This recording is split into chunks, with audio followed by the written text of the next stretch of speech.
YouTube, what is up? It is officially the off season. Worst time of the year, let's be honest. Officially the off season. There's not a ton to talk about. So I figured I'll make a video here, first video of the off season, and just kind of go over some betting takeaways from the actual season and really from all my experience in betting the NFL, just some key patterns, some key mistakes that I made, key things we learned this season, past seasons, and just things to look and keep in mind whenever you're betting next season and, probably forever, these principles will probably still apply. So I would say the biggest mistake that a lot of beginners make, and it's just a key takeaway, and I used to do this all the time. This is how my brain worked initially when I would bet the NFL and I had no idea what I was doing. I would kind of look at teams that nobody wanted to bet on. So there's two things you could look at here to figure out what that would be. There's a million different sites, but you could look at the percentage of bets on a team. What team has all the money on them, and you just bet the other way, and you feel like you're really smart. You're like, oh, I'm with the books on this one. There's no way I lose because all the public money is on this team. I'm the 7% that's betting on the shitty Giants or the Panthers or the Raiders or whatever garbage team you want to insert in there, and you feel smart. You feel smart until the game's over and that team lost by 70 points, and that happens, and you feel like that happens almost every time you do that strategy.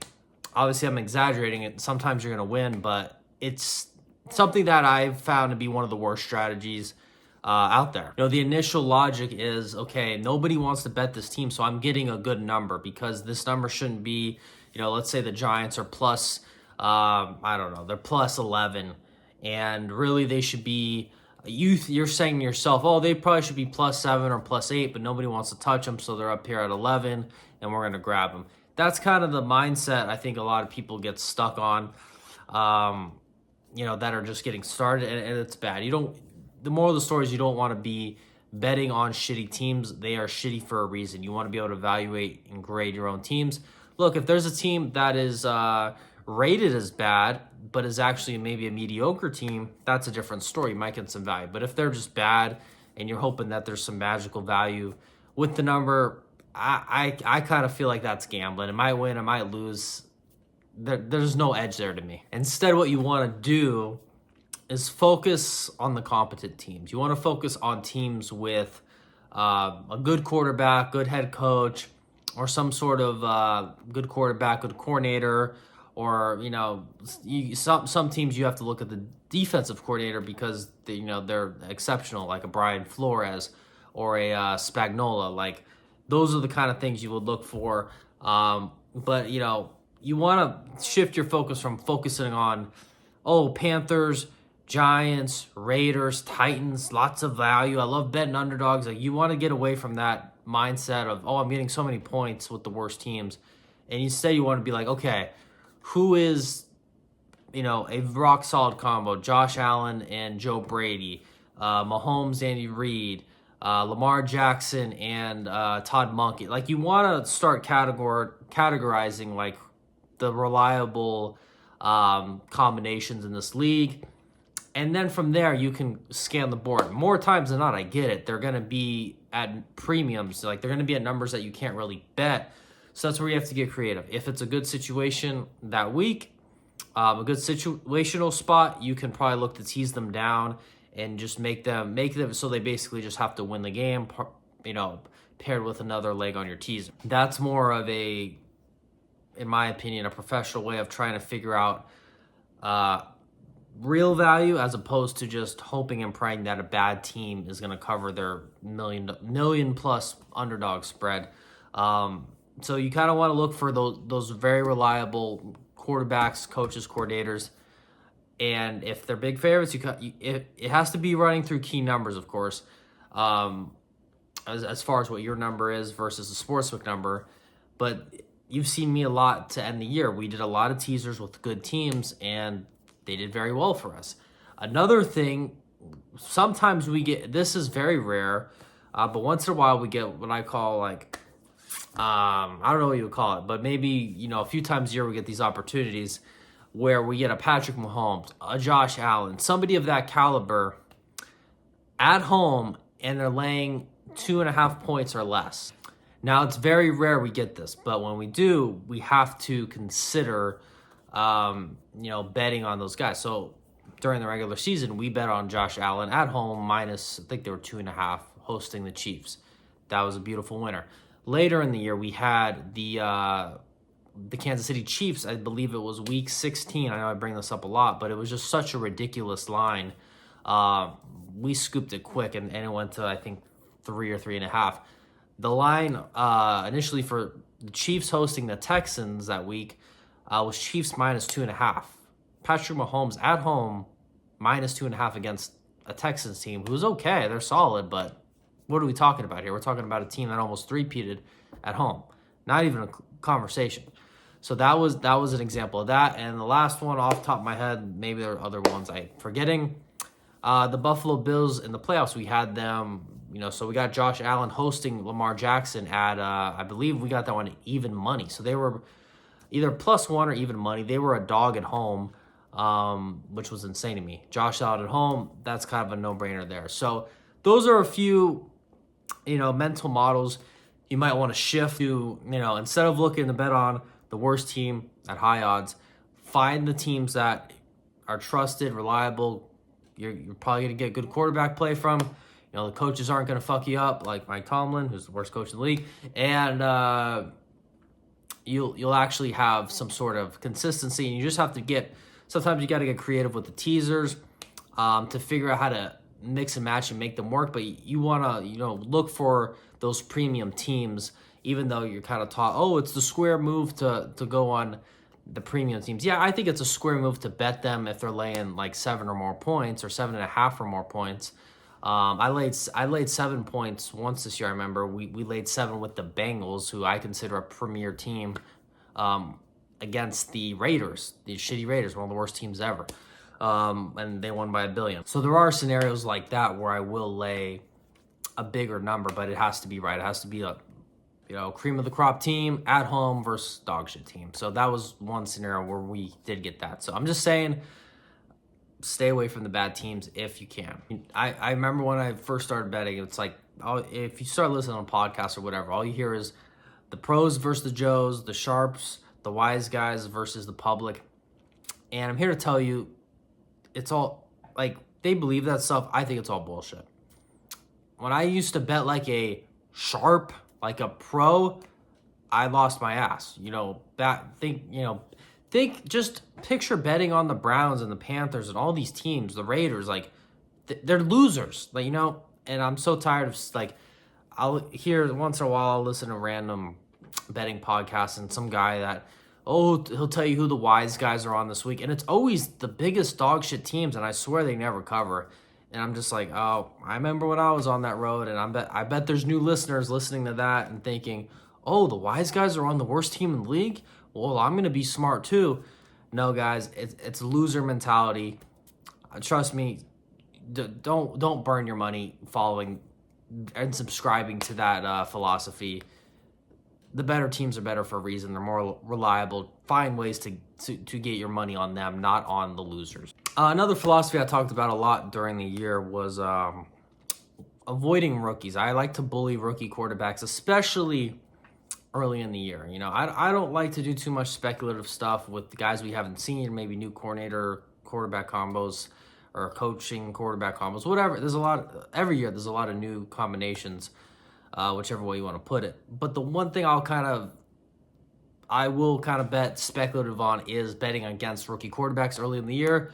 They're typically pretty bad, man. And later in the year is a whole different story. Bo Nix was playing really well at the end of the year. Jaden Daniels had a pretty good year all throughout. So it just depends. It's not like they're guaranteed to be good throughout. But early on, it's very rare that they're good early on, especially like week 1 and 2, usually really bad. But so here's the thing. That's a philosophy I'm going to still subscribe to, even though we kind of got unlucky with it this year. So this year, I said the Bears are going to be way worse than I think their over-under win total was around 9 games or something insane. I said the Bears are going to be shitty. Turned out I was right. But the thing is, the Bears covered very, very well early on to start the year. Very well. And that's frustrating because it was a lot of lucky covers. It wasn't like skill covers. There were some, but it was mostly luck. Week 1, we were on the Titans. And if anyone's new to the channel, we had a great year. We were up money. You can watch my past video recap. We hit it like 63% this year. We did phenomenal. But week 1, we had a loser. We had the Tennessee Titans hosting. I think they were hosting. It's so far away, I can't remember. I think the Titans might have been on the road. Regardless, I can't remember. The Bears were favorites in that game. We had the Titans, whatever, plus a small number. I can't even remember. But the Titans were up 17-0. And they were up 17-0, I think, in the third quarter. And they ended up fucking blowing the game. Will Levis just had the infamous, like, worst pick 6 of all time, strip sacked right in their own red zone. I think the Bears had under, like, I can't remember. It was, like, historically bad. Like, it was, like, 50 yards, 100 yards. Like, they had, like, no yards, and they won the game after being down 17-0 in, like, the third quarter. So that's as lucky as it gets. You're not going to consistently have, Will Levis throw the team fucking 20. Oh, then there was a punt block. Like, it was the flukiest cover of all time. And Caleb Williams kept getting those. Like, there was another one on Sunday Night Football. Again, you only remember the losses, right? Early in the year, I can't remember, I think it was week 2. I think the Texans were at home favored by -6.5 hosting the Bears. And we had Houston, and they were looking like they were going to cover right at the end of the game. They were on like the 1 yard line or the 4 yard, whatever. They were basically on the opponent's yard line to score. And the running back Cam Akers fumbles. They were up 6 at the time, so instead of going up 13, they fumble and they don't cover. So shit like that. The Bears were getting very fluky covers. My point is, we were right. Caleb Williams struggled really, really badly early on, but the outcomes were just very fluke-based and lucky, so we can't say, oh, it's risky to bet against rookie quarterbacks because of that. We have to look at what actually happened, and it wasn't based on skill, it was based on luck, so we will assume moving forward, it's still an edge. So we will still keep that in mind as we decide whether or not to bet against rookie quarterbacks early in the year. And lastly, this one is kind of a rare one, but it's just worth noting. I usually just stayed away from this scenario that I'm about to lay out.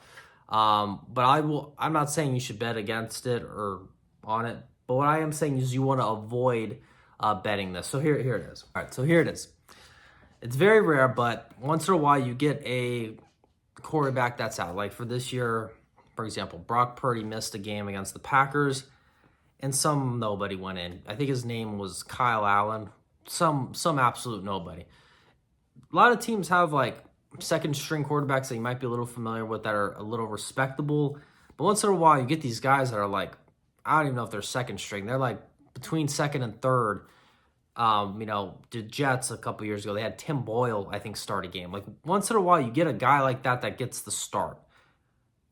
In my opinion, never bet on that shit. They are the worst quarterbacks of all time. I mean, the line when Brock Purdy was out, it moved from like, I think Packers -1.5 or 2.5 to -5 or something. I could be off. This is all off memory. They won by 1 billion points. Wasn't even close. I remember a couple years ago, Tim Boyle, I think, started against the Dolphins and they lost by 1 billion. Like, that seems to be a pattern. I remember Brian Hoyer, this is how bad this trend is. He started for the Raiders a couple years ago, and this was when Tyson Bagent, however you say his name, I think was making his debut, and fucking Bagent destroyed Hoyer. It wasn't even close. Hoyer, I don't even know if they scored a point. I think they got 0 or 3 points. Point is, like, a lot of times you get these veterans, but not like respectable veterans. Not like a Joe Flacco, even though I don't like Flacco as a quarterback. You still have to give him some sort of respect in betting markets. He was a starter for a while, but you get these guys that were never really started, even in Andy Dalton. You have to give him some respect because you're like, okay, he might give you a QB1 performance today. You never know. But a Tim Boyle, a Brian Hoyer, a Kyle Allen, whoever these nobody guys are, a Trey Lance, these are the guys you really want to avoid betting on. Maybe at some point I'll figure out how I want to do it and bet against them. I usually just stay away from the scenarios because it's so muddy. There's no really data on them because they never play. But do not try to think you're smart betting on a guy that nobody's going to want to bet on Kyle Allen. Nobody's going to want to bet on Tim Boyle. Yeah, there's a fucking reason because they blow. So just stay away from those kind of guys and you'll be better off. All right, guys, I think that's all I got for you in this one. Yeah, it's the offseason, man, so it's slow.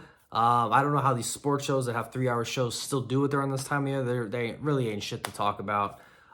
So just, gonna do my best to come up with content to put out. This is, I don't know if there'll be any other betting stuff to talk about for a while. So future videos during the offseason will probably just be things like the draft or maybe outlooks for the teams going into free agency, into next year, maybe things they need to do, in my opinion, to make their team better. Maybe look at the shitty teams, maybe look at the good teams. What is teams that are one piece away or teams that need to do a whole philosophy change.